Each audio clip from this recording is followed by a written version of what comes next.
والله العظيم انه انت اغلى بشر علي، وراح تظلين اغلى بشر بقلبي. بس انا قررت شنو؟ اترك كل شيء.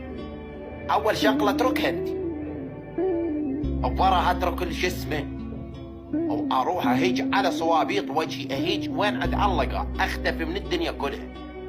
وشغله ثانيه، ترى جي رمضان، انا جي رمضان ما اقدر اظل مرتبط فيك اصلا. انا اريد اصوم، اريد اعبد الله، اريد اكبر الذنوب، ايش عندي مرتبط بيك؟ بس دقيقة أنت مفتهم الموضوع غلط، ترى خطيبتك أنا مش صديقتك. حتى لا، أنا أمي ما أعرفها برمضان، أبويا ما أعرفه برمضان.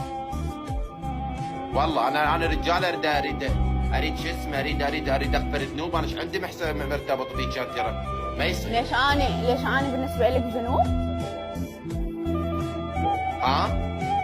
أنا بالنسبة لك ذنوب؟ بصراحة أي راح تقولي لي ليش؟